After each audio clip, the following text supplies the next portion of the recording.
Well, with the NFL season around the corner, it's going to be an interesting year. But what are the top headlines? Let's talk football.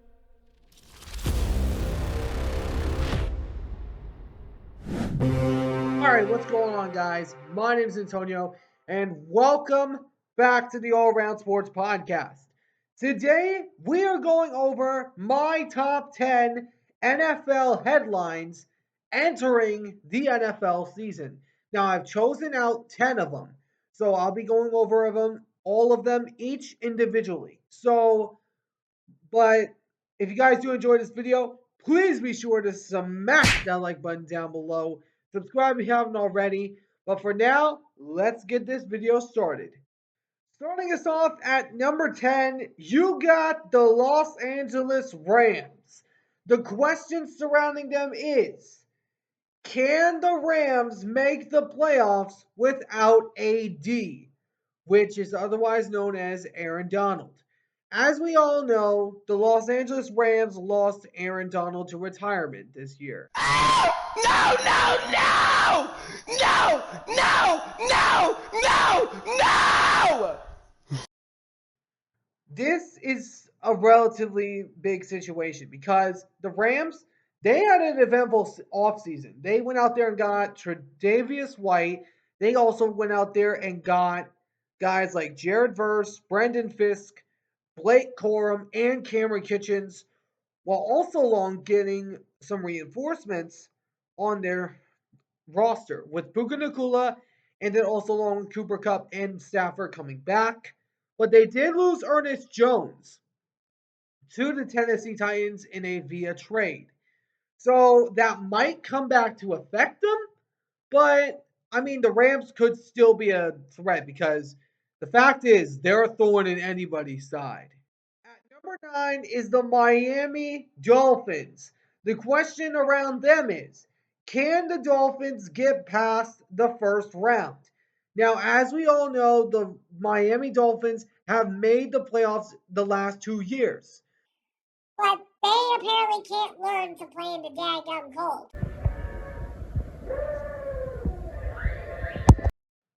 But other than that, this is a really difficult situation because the Dolphins, they pretty much have to win their division if they're going to get past the first round at this point. Because this is how big of a situation this is. This is a big situation. So, I believe the Dolphins are going to be a contender.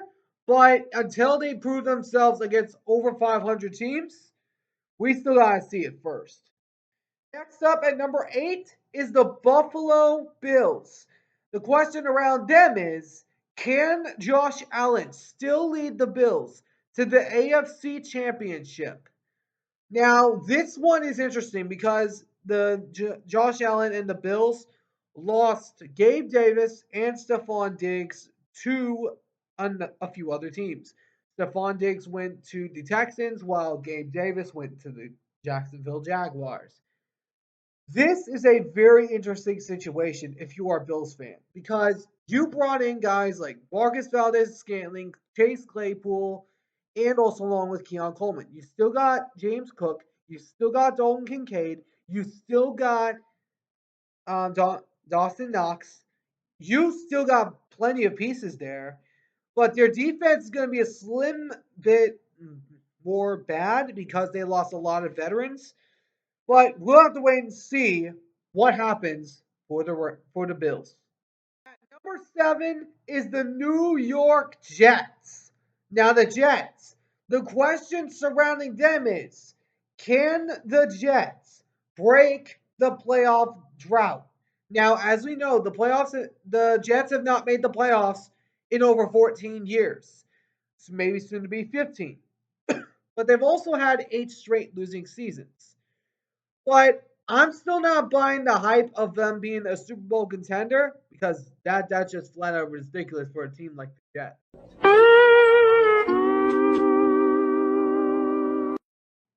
But I'm not buying the hype, but they certainly got the personnel to do it. You got a defense that has been top 10 in almost every single category that looks like a top 10 defense with Sauce Gardner and Hassan Reddick, which is still in question, also along with a variety of other pieces. And then you also got Aaron Rodgers on your offense. This Jets team, I'm still not buying the hype, but they could be a very good team. I just don't see them going to the Super Bowl because that is just being straight up overhyping for the New York Jets. Number 6 is the Baltimore Ravens. The question surrounding them is, can the Ravens get back to the AFC Championship game? Now, as we all know, the Ravens made the AFC Championship game last year for the first time under Lamar Jackson, which he has the same record as Dak Prescott, yet Dak Prescott hasn't been to an NFC Championship game, yet Lamar has. That just shows how terrible the Cowboys are.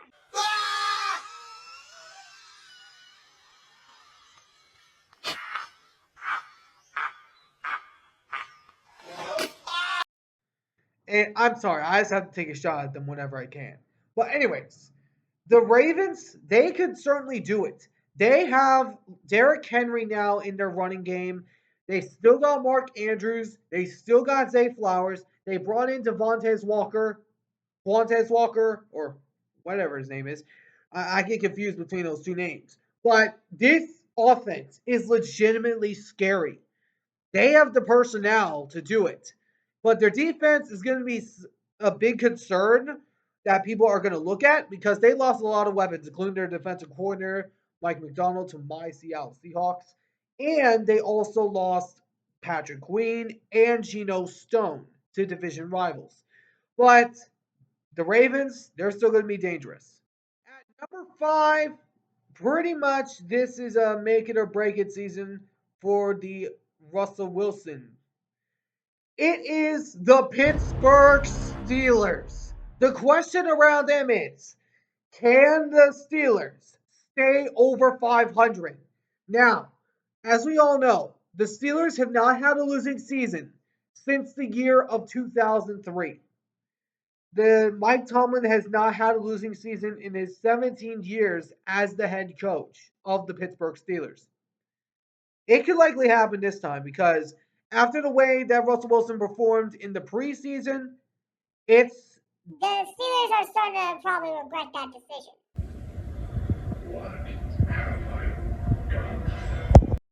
but if we look at the Steelers' schedule, it is not going to be a walk in the park. You got to play teams like the Falcons. You got to play the Broncos, the Chargers, the Colts, Cowboys, Raiders, Jets, and the eight-game gauntlet where you got to face division rivals twice and along with the Chiefs and the Eagles. That is not going to be easy. And the fact is, they got a bye week in week 9. They don't get it in between that 8-game gauntlet. That means if TJ Watt gets hurt, that means their losing season could ultimately be concealed. But of course, we never want anybody to get hurt. And I certainly do not want TJ Watt to get hurt because he's amazing and a astounding player. But he might want to move out of Pittsburgh sooner or later. Just saying. But, anyways, Steelers coming in at number 5. At number 4, one of the teams that I have in my year's Super Bowl prediction, where I went over when I went over the every NFL prediction, I'll have that link in the description. You got the Houston Texans. The Texans, after coming out as one of the most surprising teams in the NFL this year, now they have transformed from being the biggest laughingstock at 3-13-1. They immediately changed in a mere snap of my fingers to go 10-7, win a playoff game, and transform the Texans entirely. And man, were the Jaguars shocked about that.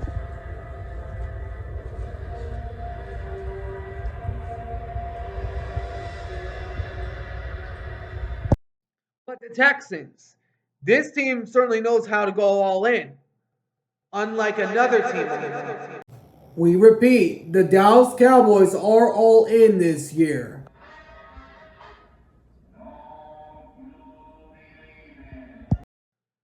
is, of course, the Dallas Cowboys. But other than that, the Texans look legitimately scary. The question around them is, can the Texans become an AFC contender? They certainly have the potential to do so because they have the personnel. You got guys on the roster. You got CJ Stroud. You got Nico Collins, Tank Dell. You got loads of pieces. Joe Mixon, Stephon Diggs, Dalton Schultz. You got weapons left and right. I can just keep on going. And they're right now the true team of Texas right now because the Cowboys, the truth is, they're just sorry garbage right now. But other than that, the Texans are right now coming in at number 4 of the top headlines. Coming in at number 3 is the Detroit Roaring Lions. The question around them is, can the Lions finally make the Super Bowl? As we all know, the Detroit Lions are the only team of the NFC that has not made a Super Bowl appearance. They are the only team of the NFC that has not done that. They could do it this year because they went out there and got a barrage of weapons. And after last year exceeding everybody's expectations, they turned from one of the biggest laughingstocks into the biggest threat.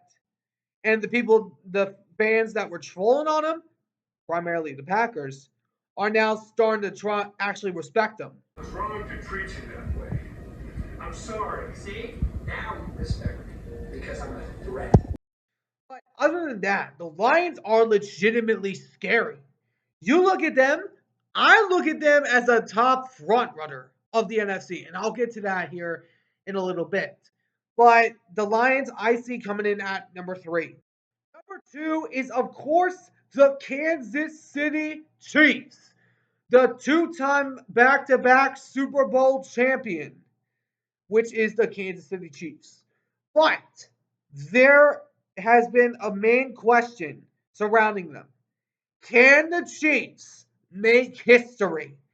As we all know, a three-peat has never happened in the Super Bowl era.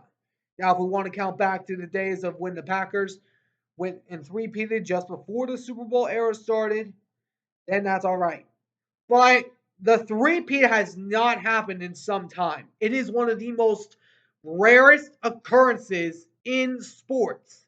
The last team that I know of that did it was the Los Angeles Lakers in the early 2010s.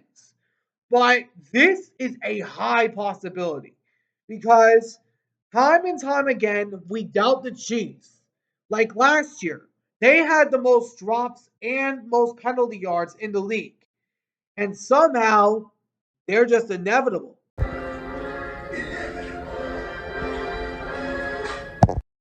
No matter what you throw their way, they're always going to try to find a way to win. It's a simple fact. No matter what doubt comes their way, they are right there to straight up punch the guy right in the face, primarily the Buffalo Bills. But of course, they went out there and got barrage of weapons. They went out there and got Xavier Worthy in the draft, which they traded up with the Buffalo Bills. Kind of similar on how the Bills traded down to give the Chiefs Patrick Mahomes.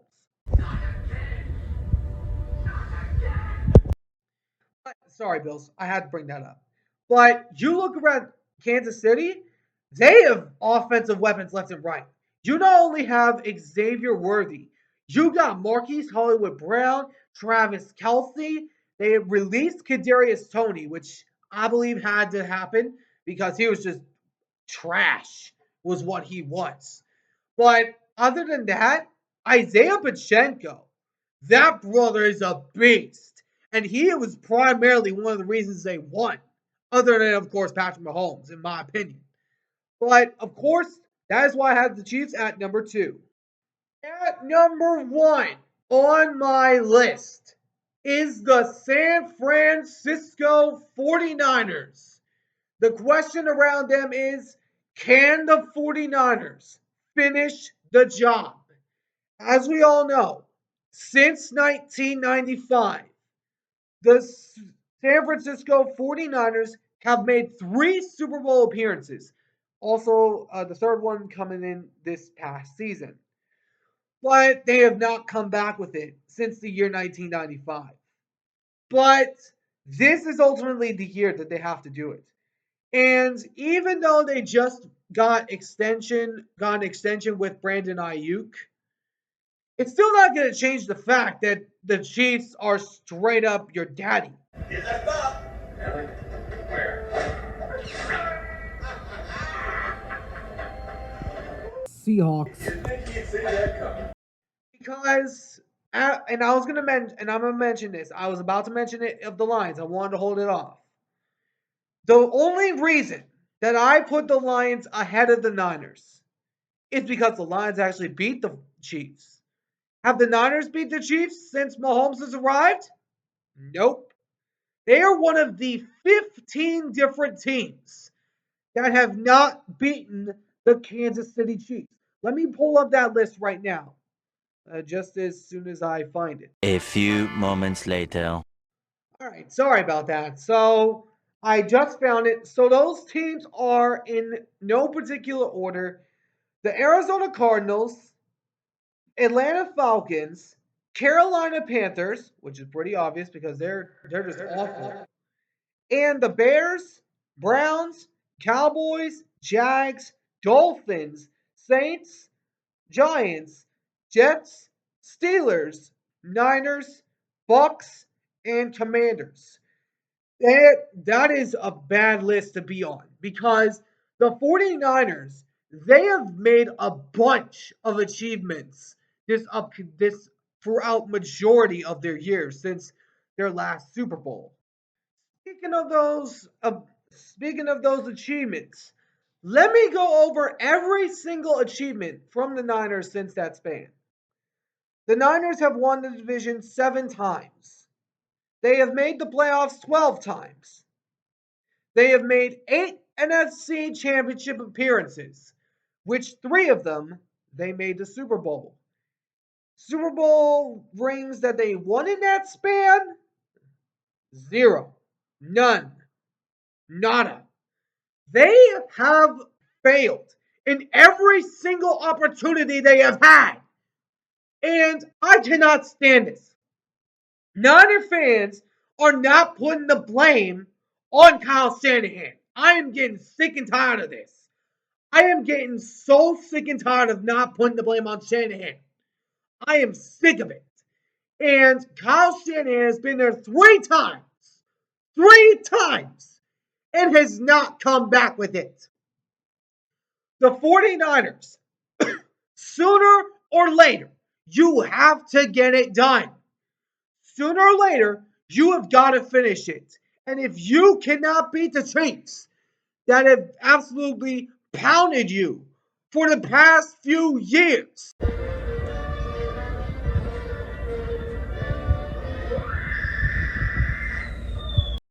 and that you're even scared to even play against,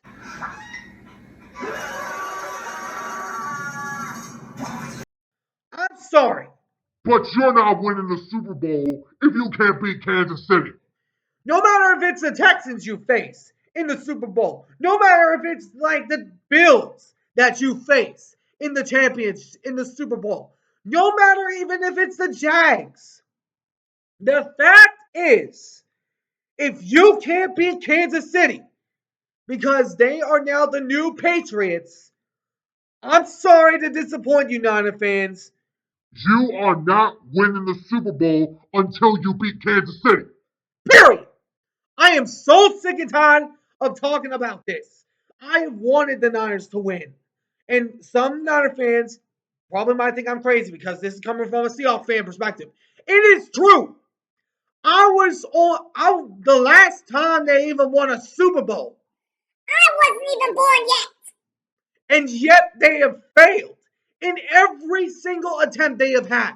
They had one of the most stacked, one of the most decked, one of the most talented rosters we have ever seen. And what did they do to show for it?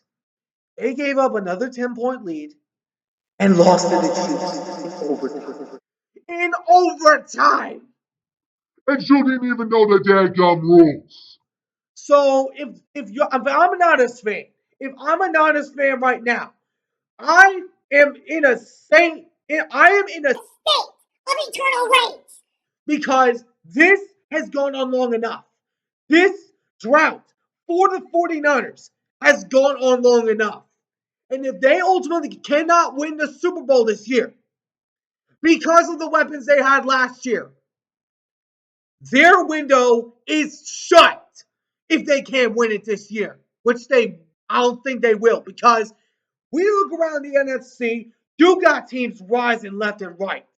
You got the Lions, you got the Packers, you got many teams. You got the Falcons, maybe. You got the Seahawks in your division, the Rams, and you also got the Eagles to deal with. Other than, of course, the Cowboys, which you guys seem to punch them in their face every single time you face against them.